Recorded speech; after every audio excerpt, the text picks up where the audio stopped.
Hi guys. Have you ever wondered how far down this rabbit hole actually goes?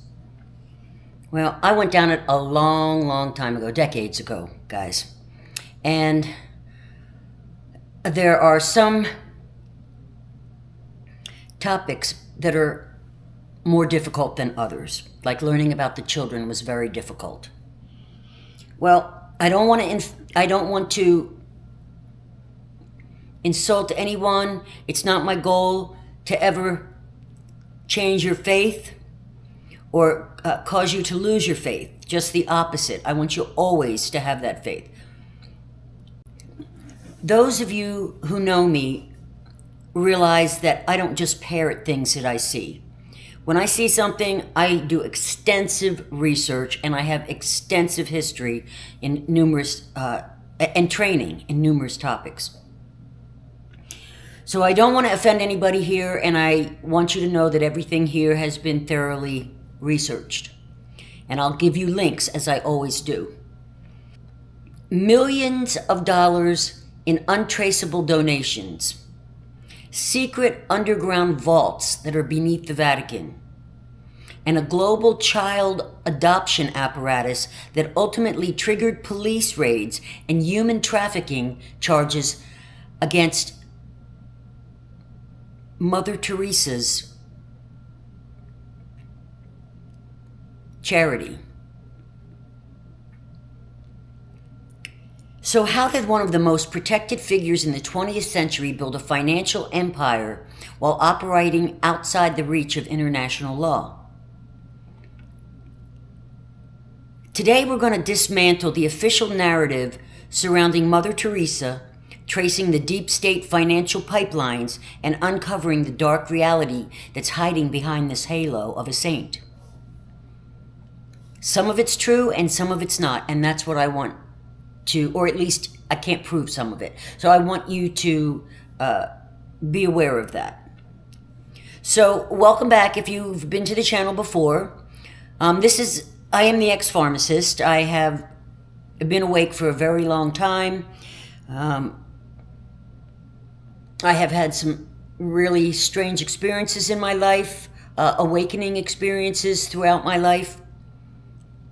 So I know how to dig to the bottom of something because I was a drug investigator / regulator for 13 years for the state of Florida. I worked with all kinds of agencies, federal agencies, many, everyone except the CIA actually. So I've worked with them all in different task forces.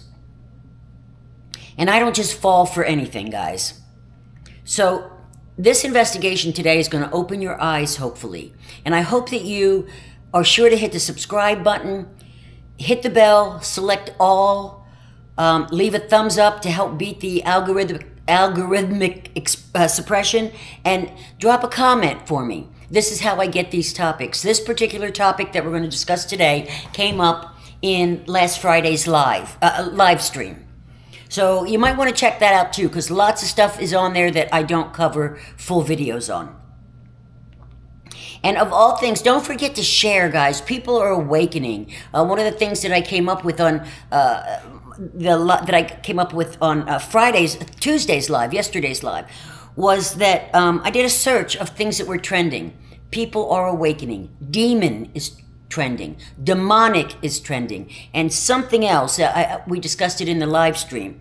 But people are awakening to this, and they're wanting to know what's going on. Unfortunately, there's two sides to every coin. And those very demons that are doing these terrible things are also masquerading, shall we say, as good guys, as awakening. So you need to be able to discern that, the truth from the liars. So let's take a look here at one of the most beloved saints who appears to have been involved with child trafficking and elite money. And I want you to know that for many years, I idolized this person. Okay, so to understand how a global operation of this magnitude sustains itself, you always have to follow the money. That was a rule when I worked for the state. Always follow the money, guys, and that'll bring you the answers. When it comes to Mother Teresa and her missionaries of charity, the financial trail doesn't lead to local soup kitchens. It leads straight to the Vatican Bank and other high-profile elite people. For years, the public illusion was real simple. A very humble nun collecting small coins for the poor and who was operating on pure faith. When we get to the end of this, you're going to see that I don't necessarily think that Mother Teresa was a demon. I think she was a victim, perhaps, as many people that look really bad in this entire scenario may also be victims. So keep that in mind. I don't want you to hate everybody. I want you to understand there is a control structure that is on autopilot, and that control structure is used to deceive the very people it uses, just like it's being used to deceive you. Okay, so investigative journalists and Italian financial investigations looking into the Vatican's notorious shadow banking history uncovered something really, really staggering. Mother Teresa wasn't just a client of the Vatican Bank.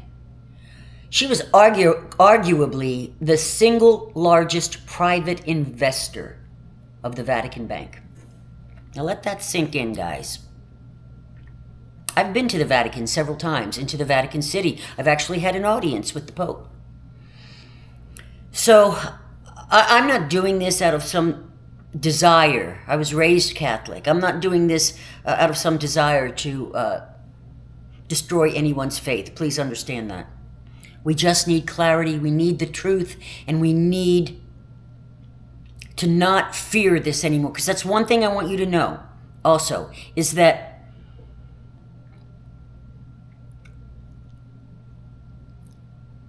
many people are just beginning to awaken still, and that's okay.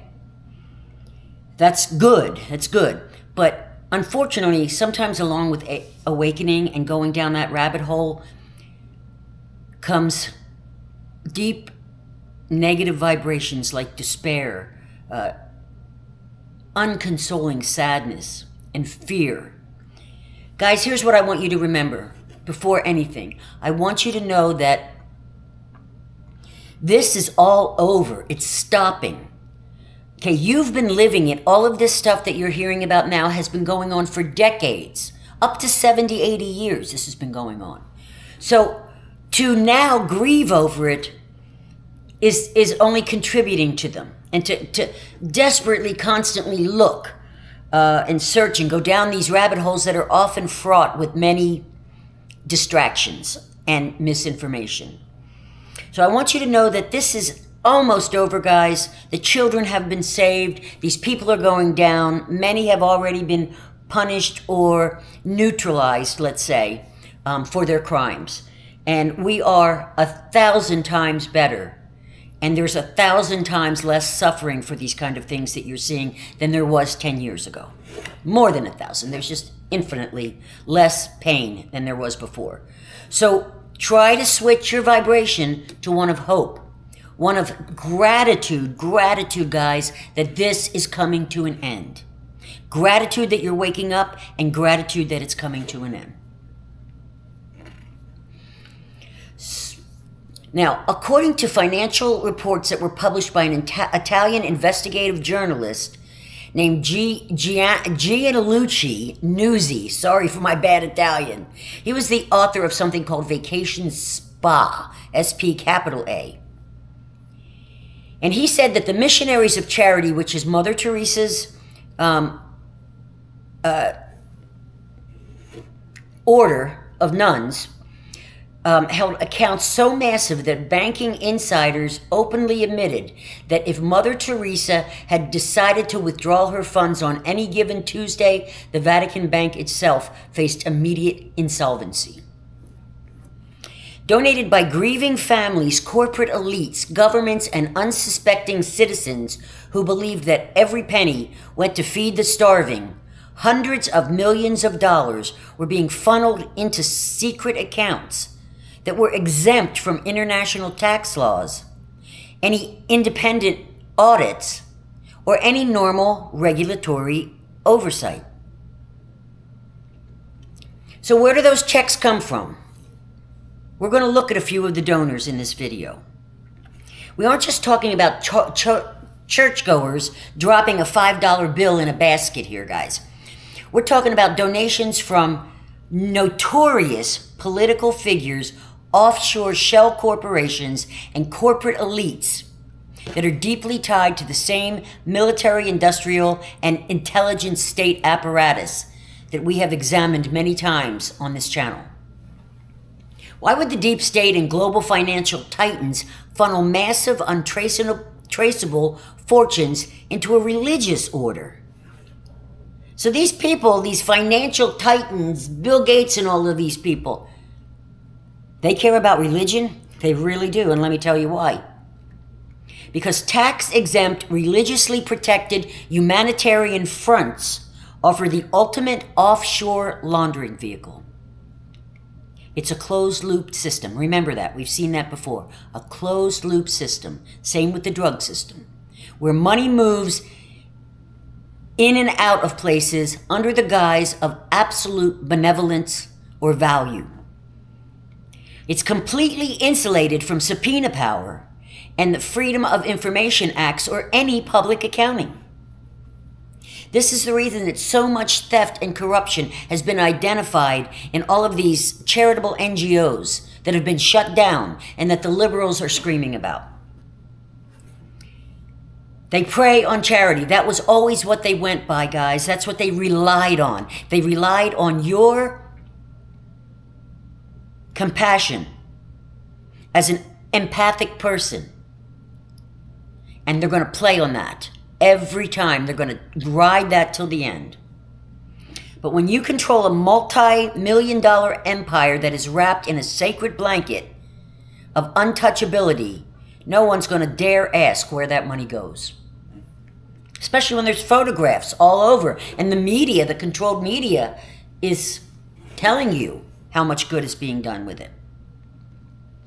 Some of the people that we're looking at is Charles Keating, Robert Maxwell, Ghislaine's dad, John Claude Duvalier, which is Baby Doc, and his wife. And they were just a few of the ones that Mother Teresa and the missions of charity accepted large donations, honors, or public associations with. These ties have been repeatedly cited by critics, and they're examples of her willingness to take support from tainted sources. Okay, so Charles Keating. Keating is what was the central figure in a U.S. savings and loan scandal back in the 80s and 90s. He donated roughly $1.25 million to the Missionaries of Charity. And he provided the use of his private jet and sometimes his helicopter when Mother Teresa was visiting the United States. So that's pretty close, guys. That's not an anonymous check that went into the account. They're friends. When Keating was convicted of fraud of mostly elderly investors, Mother Teresa actually wrote a letter in 1992 to Judge Lance seeking clemency for Keating. This sounds like that whole Danny Matterson or something that Demi Moore and Ashton Kutcher, or no, it wasn't Demi Moore, it was the new wife. And Ashton Kutcher stood up for him and said, oh no, he's a good guy, he wasn't a pedophile. Well, Mother Teresa did that for Keating after he ripped off, how many did I say? A bunch of old people, okay? So, in her letter, Mother Teresa stated that she knew nothing about his business dealings, but that he had always been kind and generous to God's poor. The Los Angeles Deputy District Attorney Paul Turley replied, urging her to return the money, which came from stolen funds to the victims, and arguing that keeping it would be inconsistent with Christian ethics. And there's no record that the funds were ever returned. Then there was Robert Maxwell, the British media tycoon. That's the father of Ghislaine Maxwell and the brain behind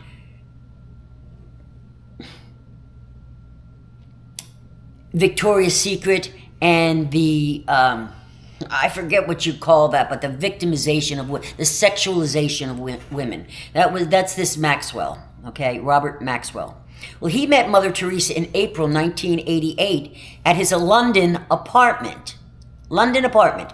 Not in a group setting, not at a university, not in a restaurant, in his apartment. How many people do you bring into your apartment?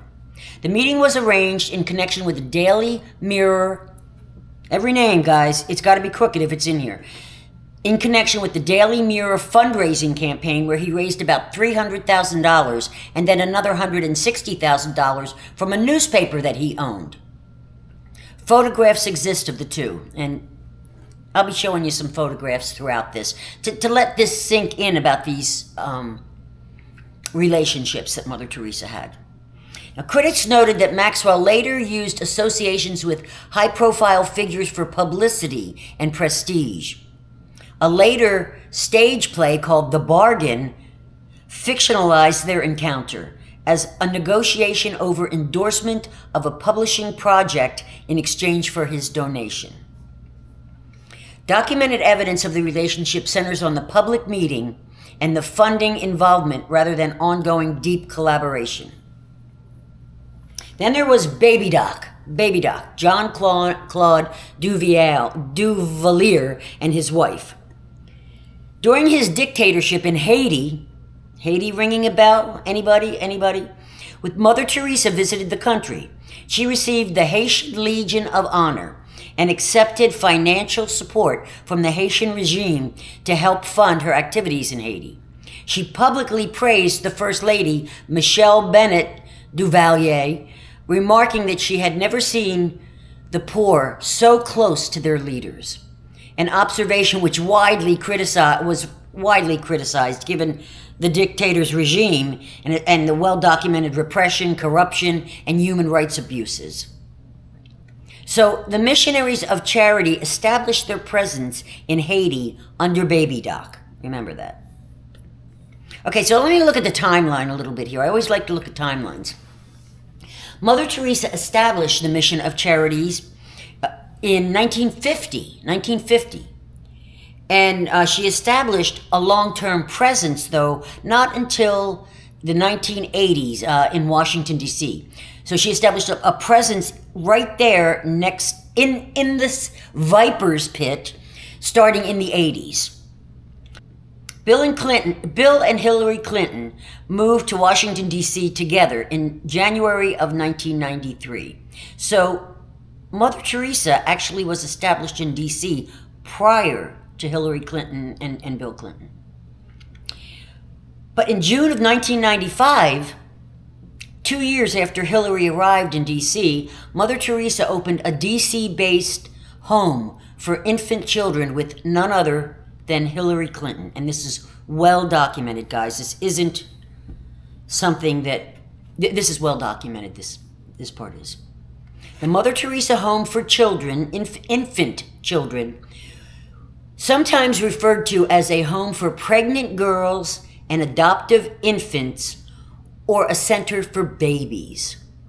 Hillary Clinton assisted with the logistical and bureaucratic stuff to get it all established as an alternative focused on adoption for unplanned or unwanted infants. Think Planned Parenthood.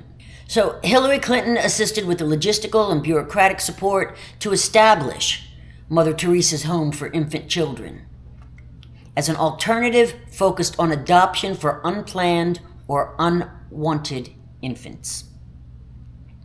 This home closed in 2002 when Hillary Clinton was serving her first term as U.S. Senator representing New York.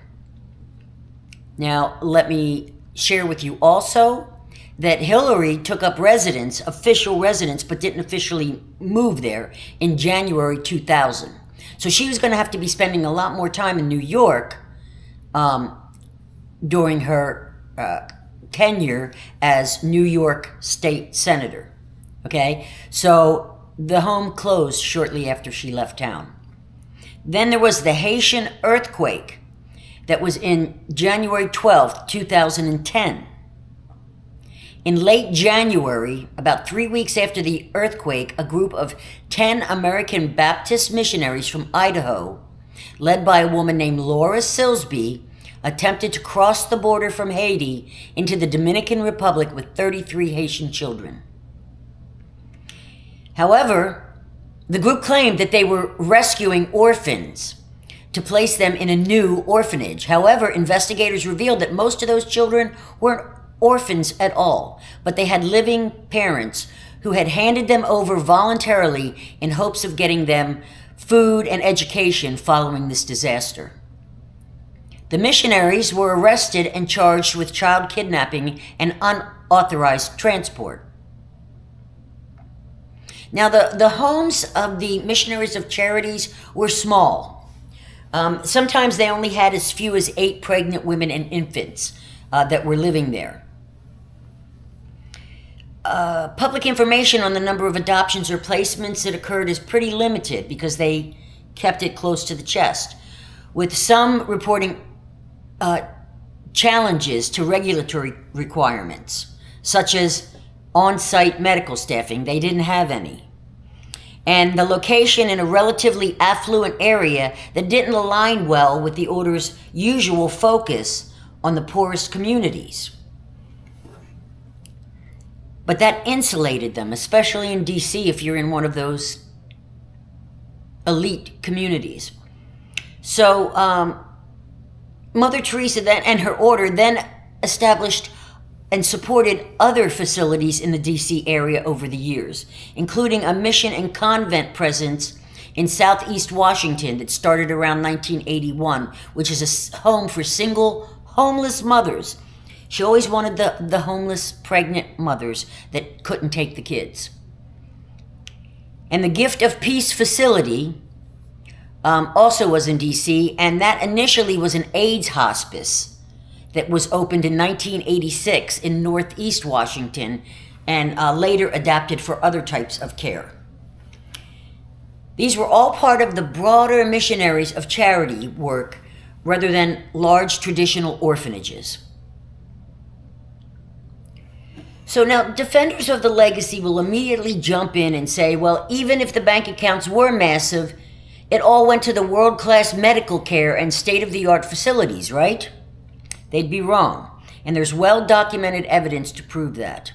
When independent medical professionals, journalists, and former volunteers finally gained access to the famous Home for the Dying in Calcutta and other facilities across the globe, what they found horrified them, guys. The Lancet, volume 344, issue 8925, was published on September 17, 1994, and it published a field report by Dr. Robin Fox that was based on his visit to one of the Missionaries of Charity facilities in Calcutta.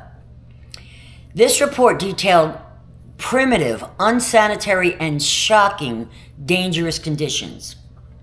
We're talking about patients suffering from entirely curable, highly treatable infections that were lying on rows of cots without access to even basic painkillers or antibiotics.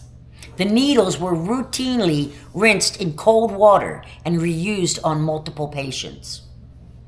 Morphine and strong analgesics for these dying people was withheld, not because they weren't available or affordable,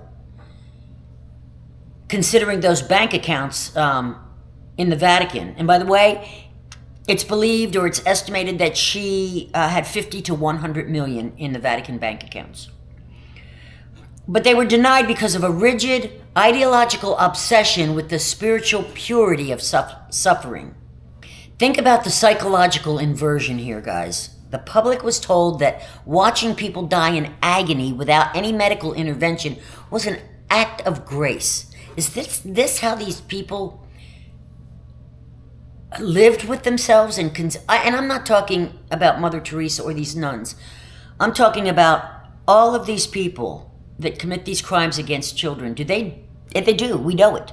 They do it in a religious or sacred, as a religious or sacred act. And generally, though, it's not to the right God. But let's look at it through an investigative lens, and let's ask the right questions. When you have hundreds of millions of dollars sitting in secret bank accounts, yet the people in your care are denied basic antibiotics, clean syringes, and fundamental pain management, where's that money going? It certainly wasn't going into the infrastructure of these charities. It was being hoarded, consolidated, and funneled upward, to feed a massive global administrative apparatus. Got that? Just like we hear about the Red Cross and so many of these NGOs, the people at the top are making the money. That is corporate business, guys, and it's also charitable business. It functioned less as a charitable network and more like an institutional money laundering operation that projected an image of holy destitution while managing corporate scale wealth behind closed doors. Think of how ingenious that is, guys. Just think of that. Okay, so the financial hoarding and the medical neglect are only the tip of the iceberg, though. The most disturbing part of this entire empire involves what happened behind the doors of the children's homes, specifically regarding international adoption networks. Decades later, the facade finally began to crack when state authorities and law enforcement agencies started receiving frantic tips about children disappearing from the Missionaries of Charity shelters. We aren't talking about standard regulated foster placements or anything. We're talking about an underground, highly lucrative baby selling ring operation that was in plain sight. So let's look at what happened in India, where child welfare authorities and police raided adoption centers run by Mother Teresa after receiving direct complaints from parents whose infants had been sold out from underneath of them. Subsequently, investigators uncovered a massive criminal operation where pregnant mothers were brought in under the guise of shelter, only to have their newborns seized and illegally sold to domestic and international buyers. Now, this is not me saying this, okay? This is the child welfare authorities in India. Actually, I think it was the police that said this. Arrests for child trafficking occurred. The Missionaries of Charity nuns have faced multiple arrests and legal investigations globally, most notably a high-profile 2018 child trafficking case in India at the Immaculate Heart House, one of the 18 houses of mercy run by Mother Teresa's sisters in the state of Jakarta. I'm not Indian, so I don't know how to say that. I apologize. One case involved a couple reporting to the Child Welfare Committee that they didn't get his child even after paying all the money to the lady working with the organization. Sister Conciglia Baxla, a Mother Teresa sister who, along with another employee by the name of Nirmal Hirde, were arrested for allegedly selling infants born to unwed mothers, and 13 pregnant girls were rescued and sent to a woman's home. 11 of the girls were minors. Both nuns confessed, and 8 days later, they met with an attorney and recanted, saying the confessions were coerced by the police. Now imagine, I'm not making any accusations here, but I just want you, all I'm doing is laying breadcrumbs out there for you to follow. You make your own determinations, guys. So what we're looking at here is an operation that's been connected, that actually went into business with Hillary Clinton, was close friends with Baby Doc in Haiti, and has had complaints about the sale of babies. Okay, so there's no written transcript. I tried to find a transcript of Sister Conciglia, and also of the employee Ms. Heerday. But the sole evidence of her admission is a 50-second viral video which has been taken down. It's been scrubbed, but I've found where they were uploaded. Of the nun at the center of the baby sale racket probe has allegedly been leaked by the Jharkhand police to counter the charge of bias against them. In the video, the sister is seen admitting to selling babies. Remember, the top church body, the CBCI, has defended the sister, saying that she is innocent and the confession was under duress. The case has now become political as well, with Mamata Banerjee coming out in support of Missionaries of Charity and attacking the BJP, saying the BJP wants to spare no one. Well, listen in to this confession video. मैं और करिश्मा और अनिमा इतना ही जानते थे बस। कितने आदमी मिलके बेचे हैं? बोलिए। और कितना बच्चा बेचे हैं? और दो। कहाँ बेचे हैं? कहाँ का है वो तो एड्रेस में नहीं जानेगा। कैसे क्या जानेगा?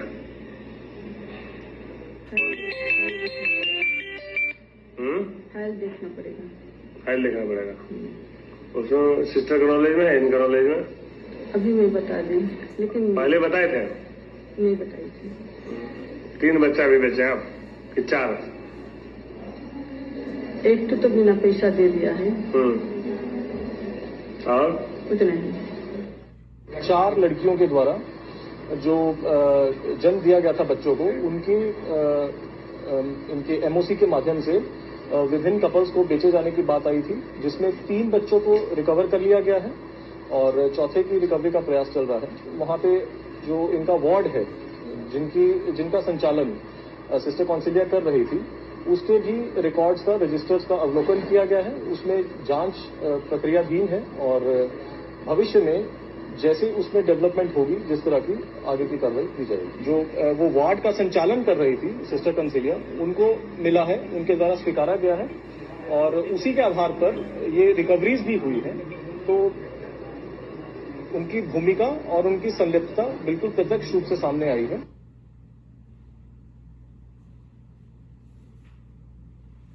And that's from 2018, July 2018, when Sister Conciglia is heard saying, "I have sold 2 more babies," and admitting that she doesn't know their whereabouts. She also mentioned giving 1 child away for free. The statement was made during her police interrogation.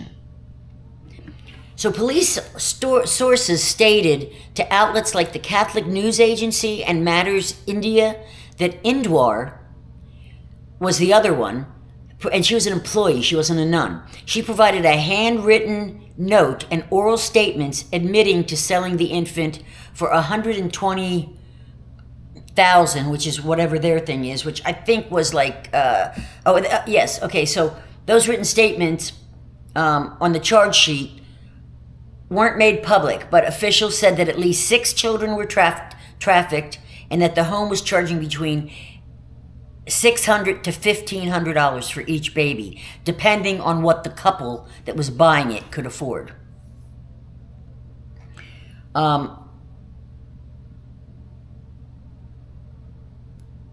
she also, in this note that she had, allegedly wrote that Sister Conciglia asked her to take the blame for these missing babies.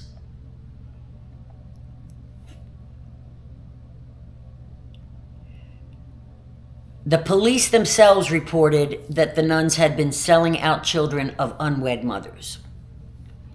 So Reuters had to print a retraction, in fact, of innocence. Initially, that's how solid this is. Initially, Reuters had said this isn't true, blah, blah, blah, blah, blah. There were never charges, mind you, because after they took back their confessions, then, of course, somebody in India, I'm sure, that was corrupt, had dismissed the cases. So Reuters had to print a retraction of innocence when the police said we had been receiving many complaints regarding the functioning of this home and were keeping a close watch on them for nearly 6 months. So this isn't like a one-off. These police that said this were watching their home. They were surveilling it for 6 months. There have been a number of reports of babies and children being trafficked through charity-run homes and hospitals. the Nirmal Hirday home, where she worked, that was run by the Missionaries of Charity, was required to inform authorities about all babies born there. But they didn't. Instead, they were selling more babies than, and this is what he said, they were selling more babies than what they were handing over to authorities. That was by that statement, they were selling more babies than what they were handing over to authorities, was through a civil rights activist who had filed complaints against the home. He also said that we hear that babies are being sold in other homes as well, and we're determined to put a stop to it. So this was back in, now if you want to look at this entire thing, okay, as this entire control structure coming down and trying to look at how long this has been going on, India made a commitment to stop the child trafficking in 2018 after Trump did his capitulation tour.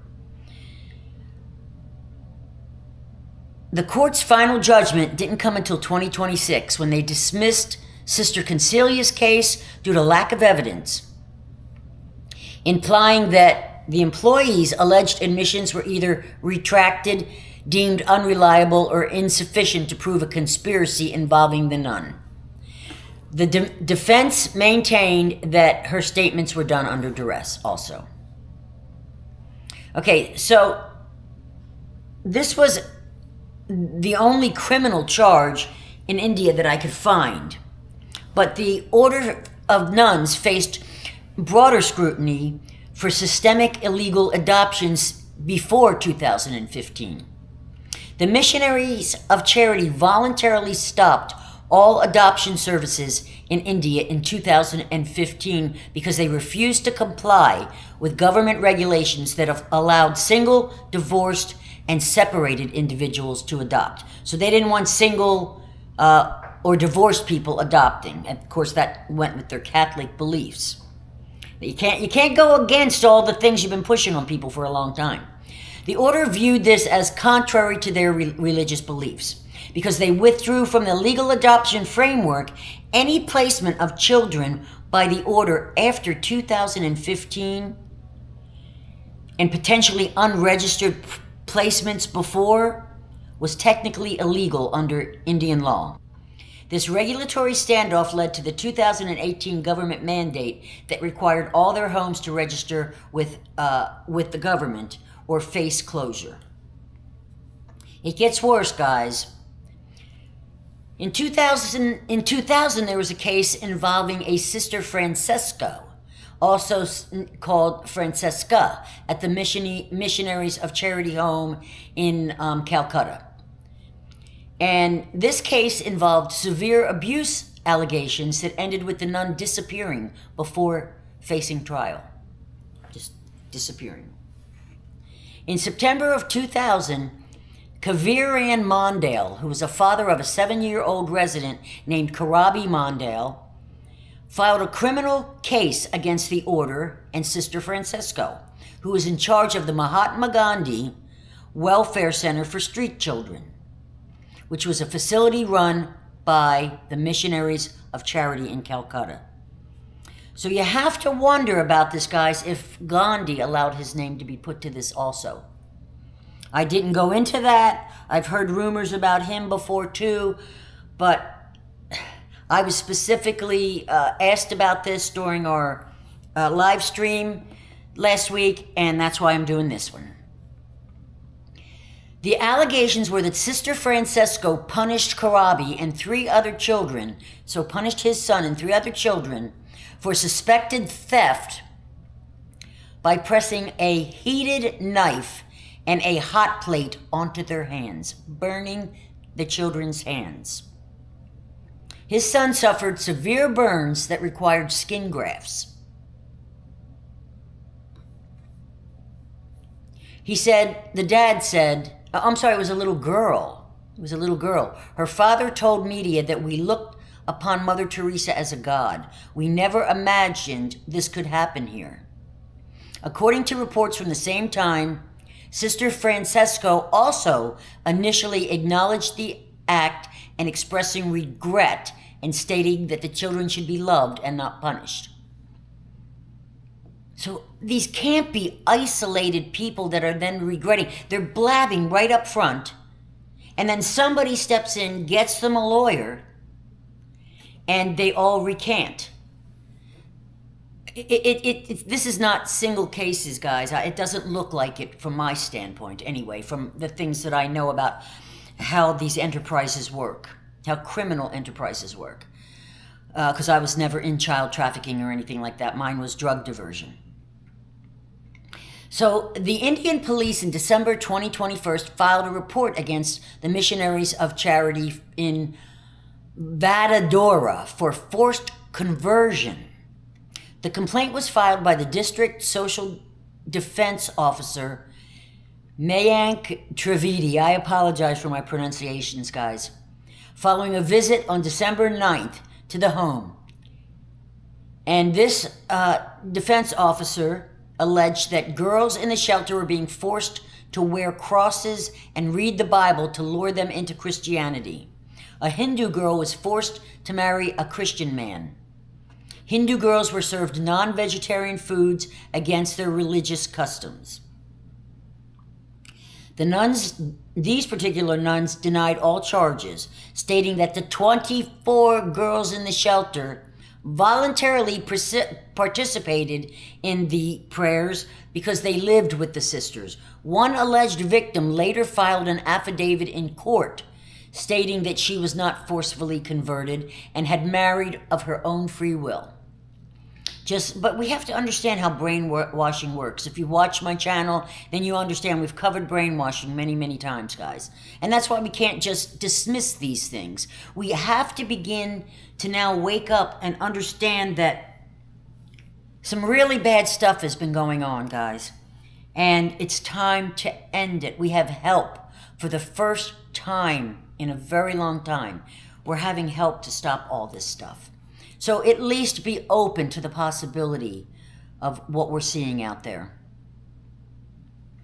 So just weeks after that after this happened, on December 25th, Christmas Day, the Missionaries of Charity lost their license to receive any foreign contributions. What's that up to? What's that up with? Something was going on and some people tried to stop this. Does that sound familiar? Something, I forget what the exact language, some bad people did some bad things, okay? The official reason cited was adverse inputs. What does that mean? That means money coming in that was not savory. They were adverse sources. And then later, audit irregularities. So they got caught, okay? That was the reason that the refusal of any foreign contributions happened. Basically, they got caught taking dirty money. Adverse inputs, audit irregularities, got it? And that cut off hundreds of foreign donations. Following widespread condemnation, including from the chief minister, the government restored the license on January 7th, a year later. I'm sorry, that was just a week later, and it was valid until 2026. So now see what happened. People shut them down, officials shut them down. And then it's a charity. There's dying AIDS patients and pregnant mothers that don't know what to do, and they're receiving Jesus into their heart. Can you imagine the public outrage? That, by the way, probably was poked by the bear. The bear was poked a little with that outrage, just like the bear was poked when everybody demanded information about Epstein files.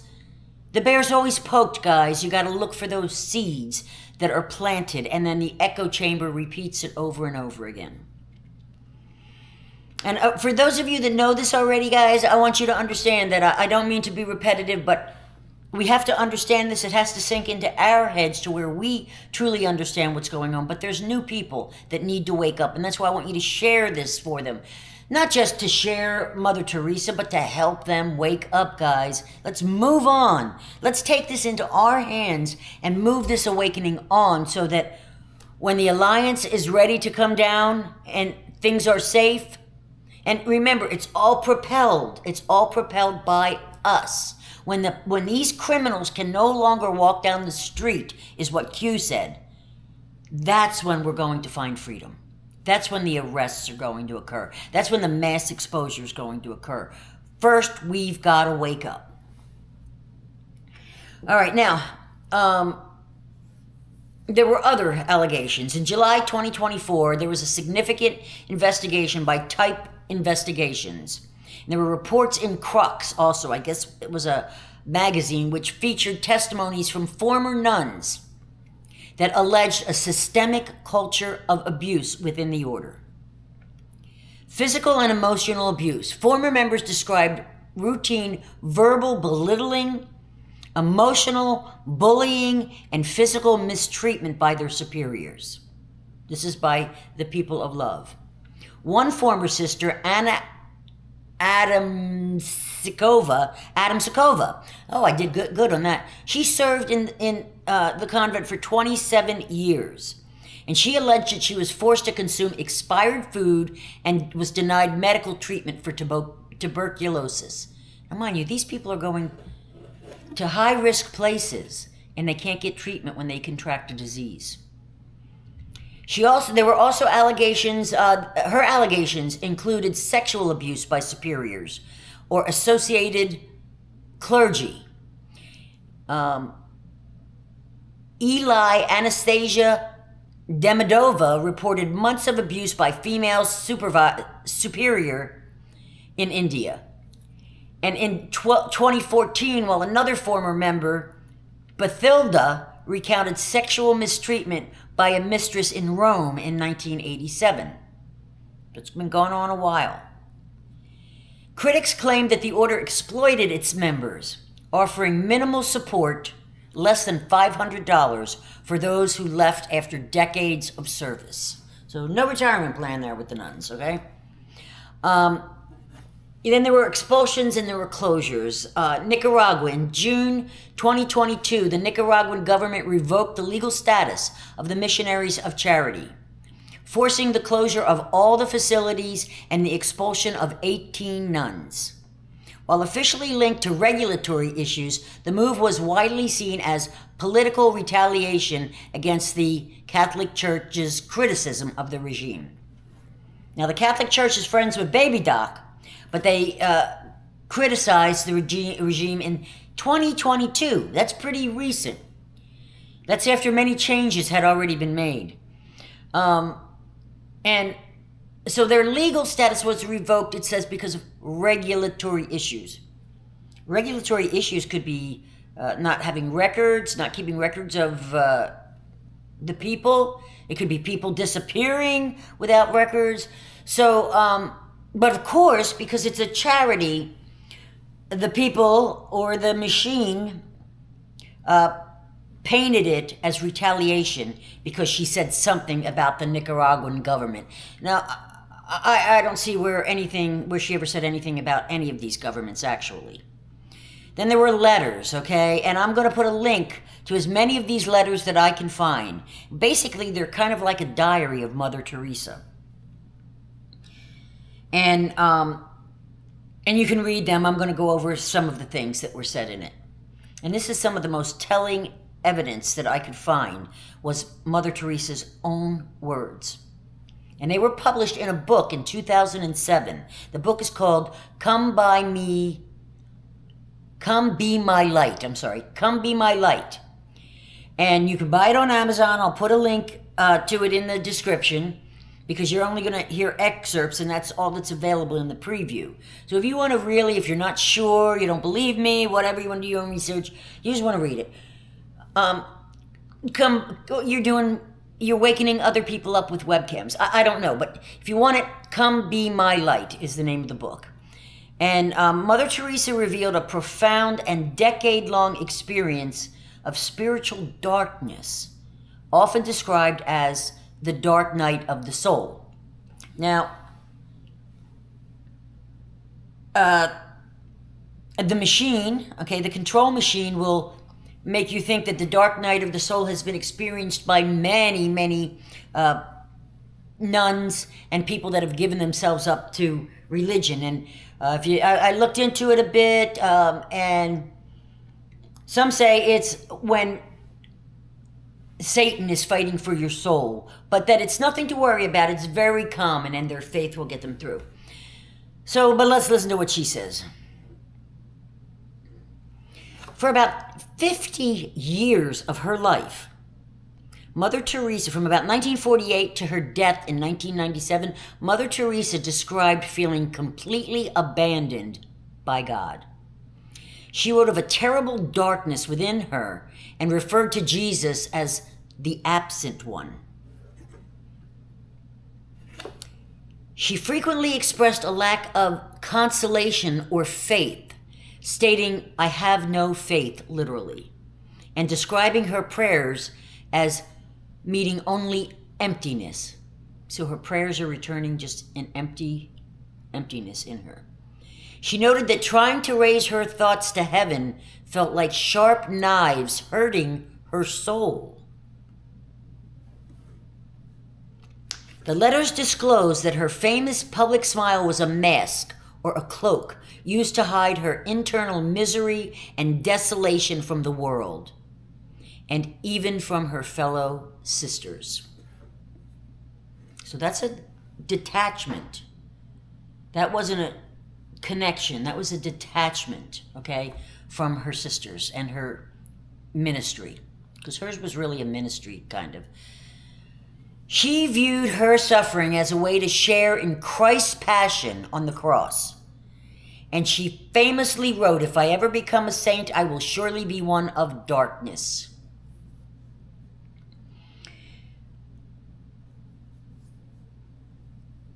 And then she went on to write, "Now, Father, since 49 or 50, this terrible sense of loss," she wrote that. Fauci was born in 1940. And the reason I'm bringing this up to you now is because there's a lot going around that Mother Teresa was Anthony Fauci's father. Not mother, father.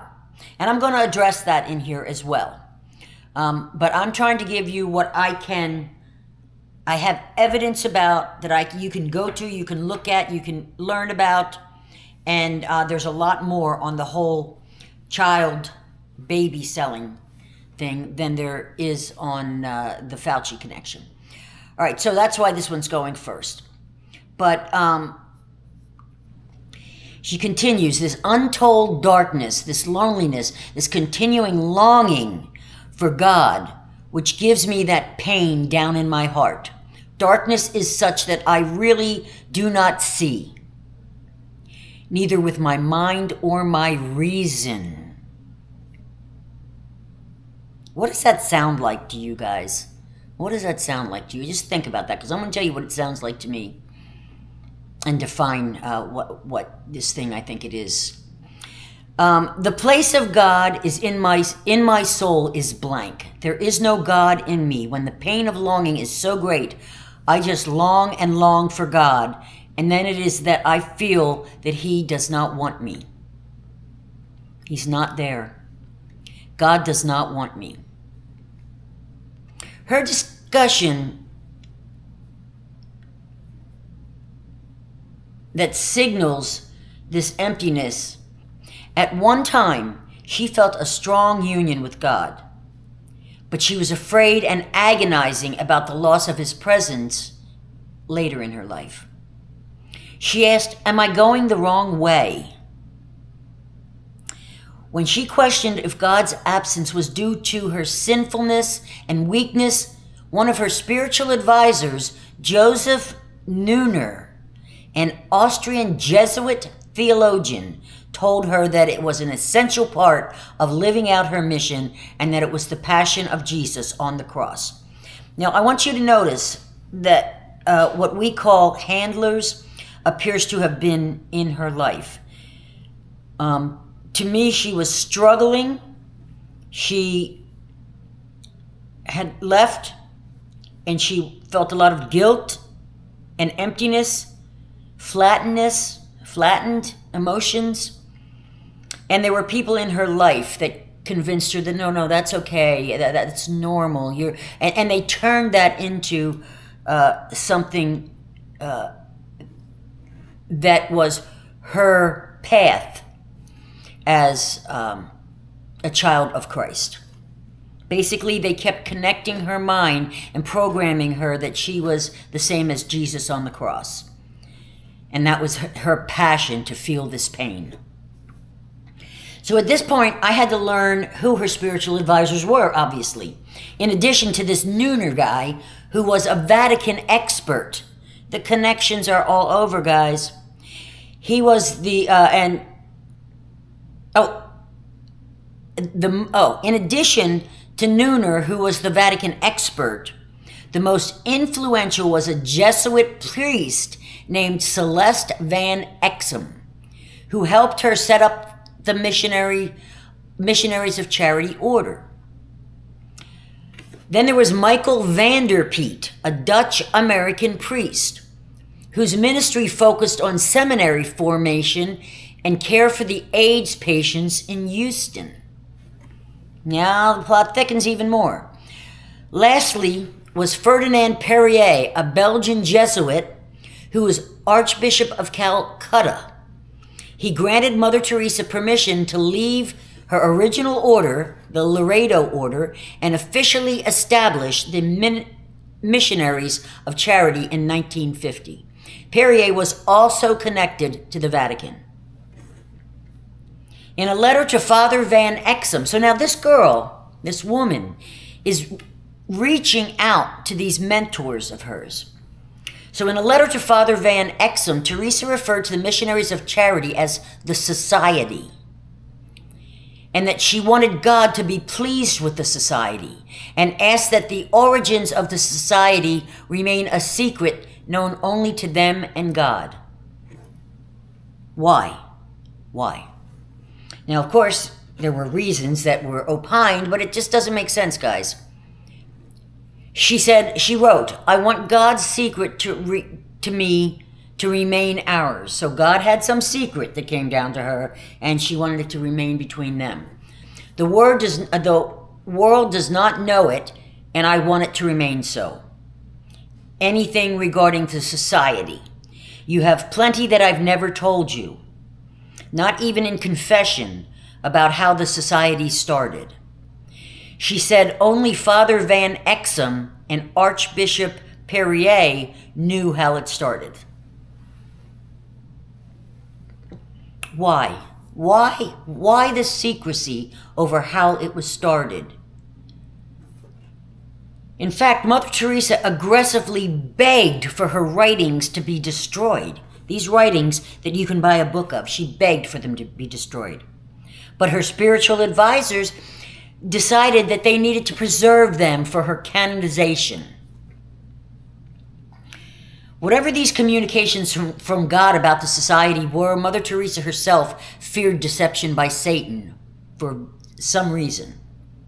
The fact that she had visions and heard voices, and the visions and urged her, and the voices urged her to submit to complete obedience to church authority, even when her visions contradicted them. And that's really suspicious in my opinion. Okay, so this is brainwashing that appears to have occurred with this woman, where her mentors, her handlers, urged her to give complete obedience to the church, no matter what she was told, the Vatican, okay? No matter what she was told, even when her gut told her, don't do it. All right, now I'm going to go into the Fauci connection here. Wait, let me see. I have some notes here. Let me just check some things. At one point, Mother Teresa had 4,000 sisters and 300 brothers in 610 missionaries across the world.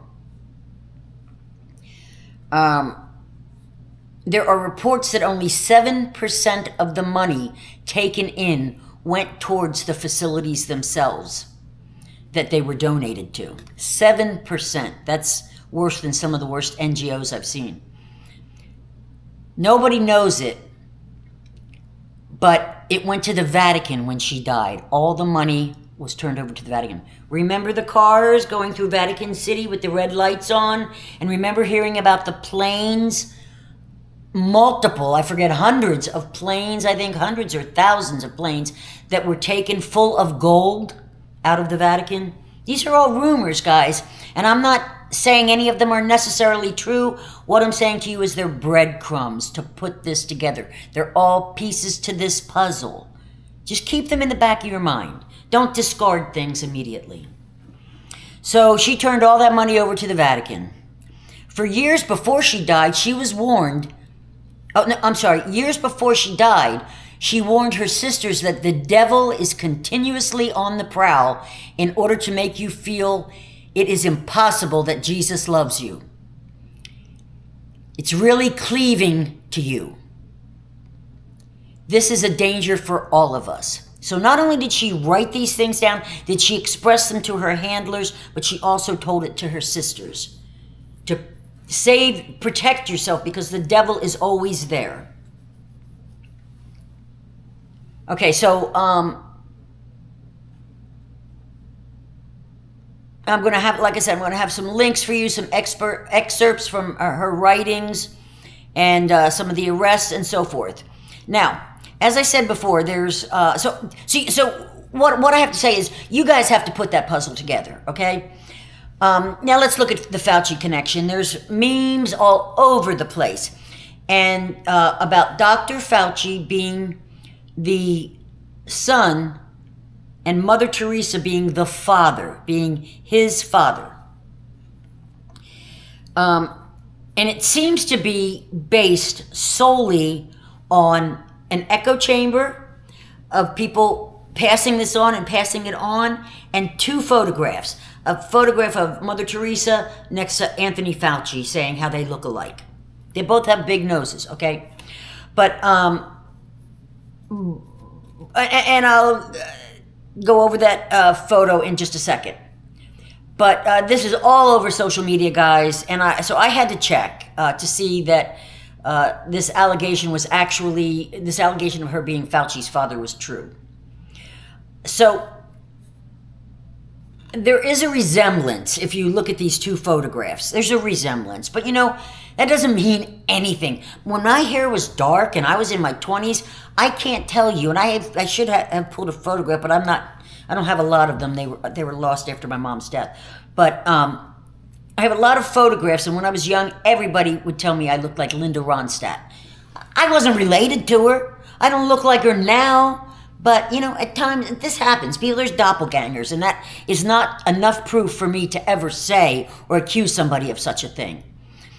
But dark people would do that, or people are just propagating it. So until I see the truth, I can't tell you anything, and I'm going to present what I found. But there was another allegation, too, that would support the notion, which is that Anthony Fauci's wife, Christine Grady, is Ghislaine Maxwell's sister. I couldn't find any evidence. I didn't spend a lot of time on it, but it's out there. Put it in the filing cabinet. Let's see if that comes up as how she might have been introduced to Maxwell. But again, we already have the connection of Maxwell's father gave her a whole bunch of money and entertained her in his apartment. I think it's the same apartment where the trafficking went on, if I'm not mistaken. So anyway, but there is something about his wife that we have to know. First of all, you know, I'm sure you should know that she was the head of ethics, bioethics, while in the NIH when Fauci was there. So she held a high up position when Fauci was running the show at NIH. And NIAID, sorry. All right, so his wife's father went to Yale, Ivy League. He was a Navy veteran. He was involved in military. And he was a mayor, so he's involved in politics. And as I've said, she was the head of ethics, right? These are all connections, but we need to know if there's anything else, because that doesn't do it for me.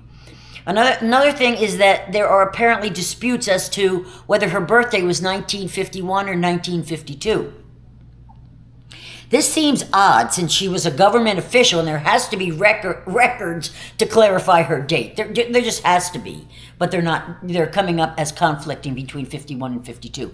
So I'm not saying that's not another rabbit hole to go down, Fauci's wife.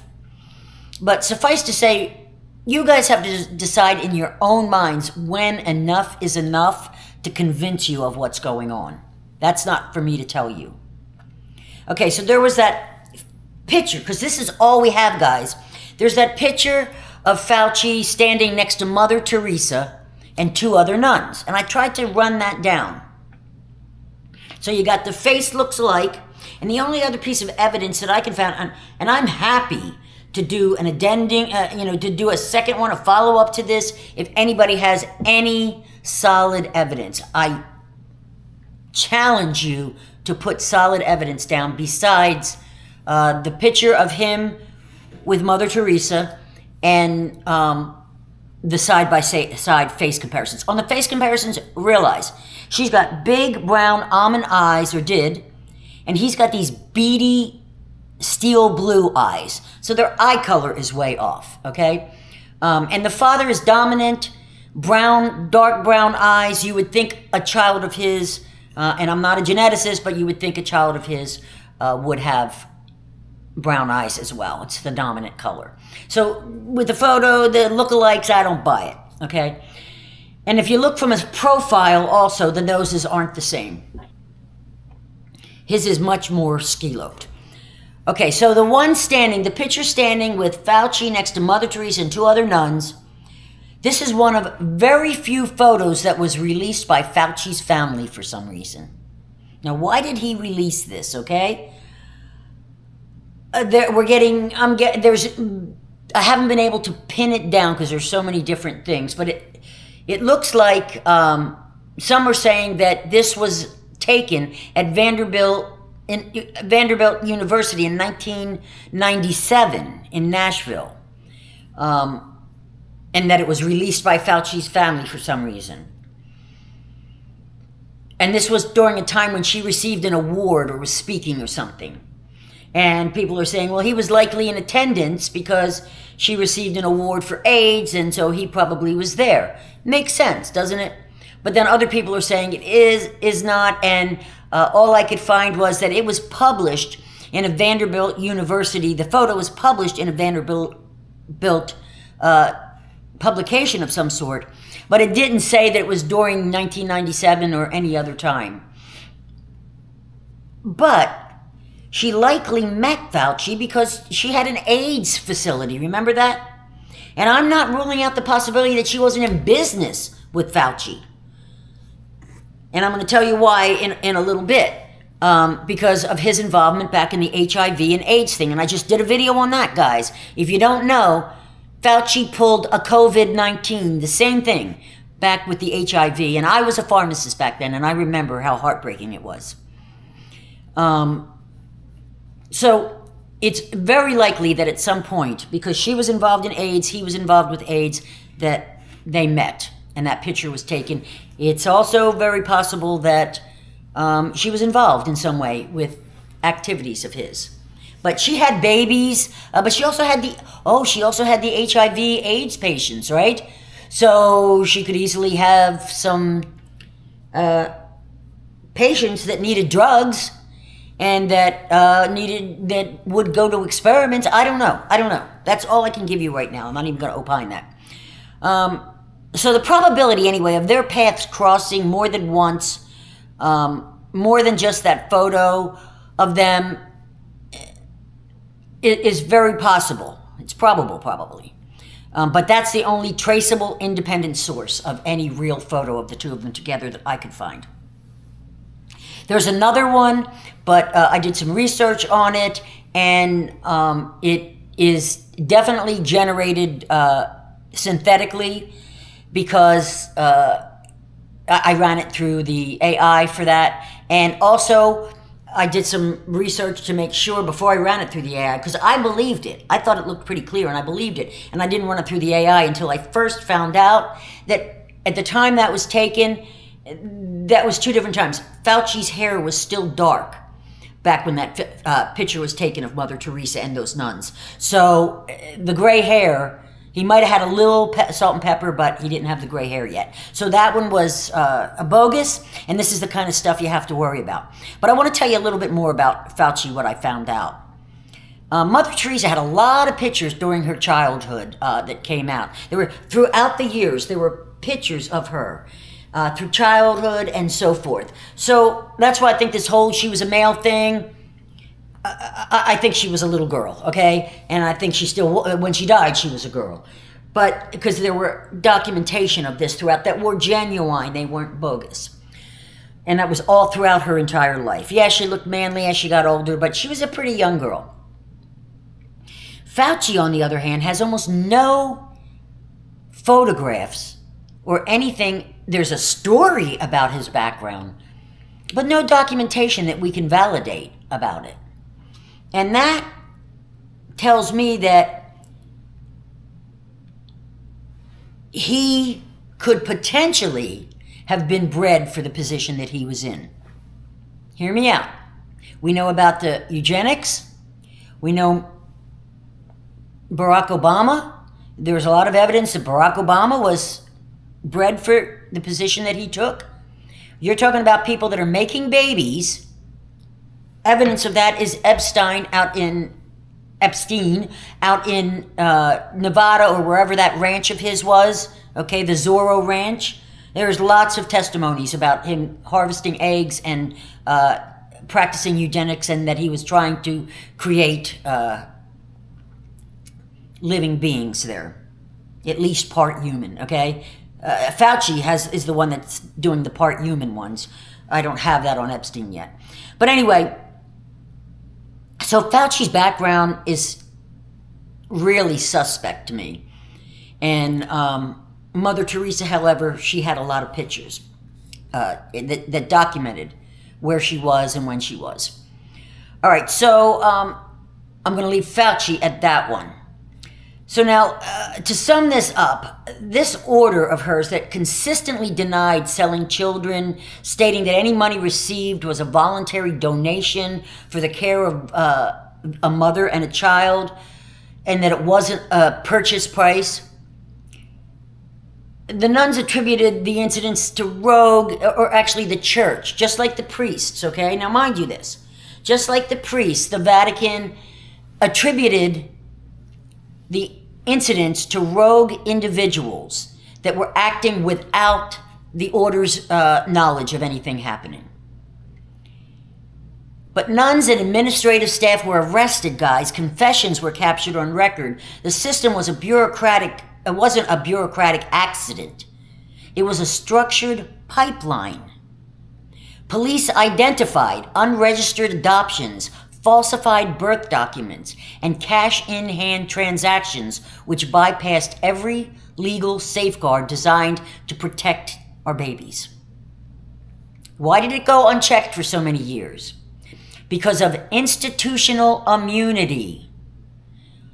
Institutional immunity, guys. Just like we are seeing with modern elite corruption networks. If you wrap a criminal enterprise in a thick layer of moral righteousness, law enforcement becomes powerless. They are pressured to look the other way. Local officials were terrified of the political fallout of investigating a globally protected saint. Are you seeing the beauty of this yet? This is how many moves back these people think. When you trace the global footprint of these shelters from Southeast Asia to Latin America, right down into the capital of the United States, you find the exact same pattern. Zero financial transparency, complete immunity from local oversight, and a revolving door of human cargo that is treated like a commodity rather than a human being. The control structure doesn't just operate in corporate boardrooms, guys, and in government intelligence agencies. It hides behind the very symbol of absolute purity. and righteousness. But when we pull back that curtain, we don't find saints necessarily. We find an empire that is built on financial secrecy, systemic neglect, and human exploitation. And that's why I want you to consider what I'm going to say next. People are villainizing Mother Teresa. And I am tending to think the other way because of what I know to be true. Not specifically about her, but I'm surmising this from her writings. But people can be energetically possessed. Oh, one thing I didn't tell you guys also, that a couple days before she died, she was urged by one of her mentors to have an exorcism, and she did. But not until a couple days before she died. This is the religious people, okay? And they urged her to have an exorcism. So, back to what I'm saying. Demonic possession is very real, guys. It's very real. It could happen to me. It could happen to you at any point. There's many ways that this control structure controls people. Big one is money. Okay, that's a big one. But then they also do it through brainwashing. You've heard of MK Ultra. You've heard about the Disney kids. You've heard about the experiments. We've talked about all of this stuff, guys.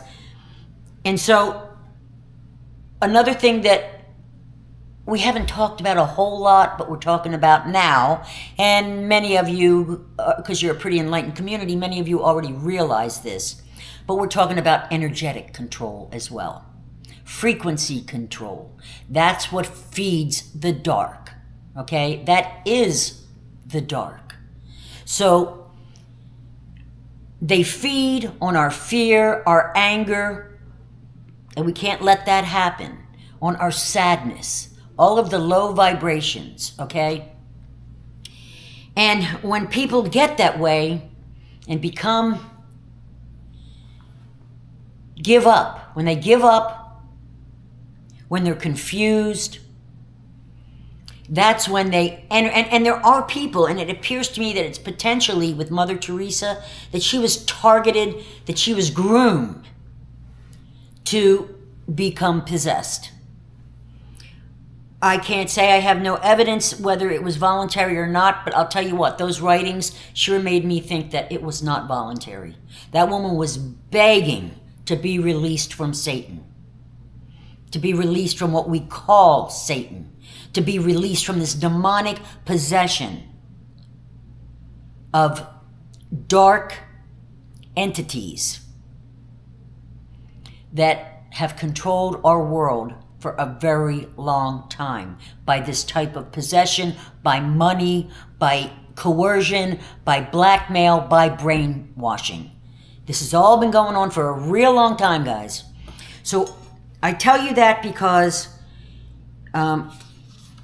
it kind of bothers me, and it's actually an ethical question that as evolved beings we're going to have to address, because we're going to see a lot of people now that are going to start, when the mass arrests happen, there's going to be people that were bred into this. What do you do when somebody was born into abuse and that's all they ever knew? Ritual abuse. And that's all they ever knew. And they were brainwashed their entire life into thinking that that served a righteous cause. What do we do with those people? And are these some of the ones that are getting legacy deals? If it's possible to remove if they are possessed and were involuntarily possessed, what would you do with somebody like that? Think about that, guys, because you're going to probably have to deal with that in the future. So I'm not angry at Mother Teresa. I'm not angry. I'm grateful. I'm grateful that this is being dismantled and that our children are being saved, and that there's many people, not somebody, there's many people that have dedicated their lives to saving our civilization. the civilization that we want, the civilization that we deserve, the civilization that the Creator intended for us. So, I hope I didn't cause any type of existential concerns with people. And this has always been my fear about addressing the religious structures. It's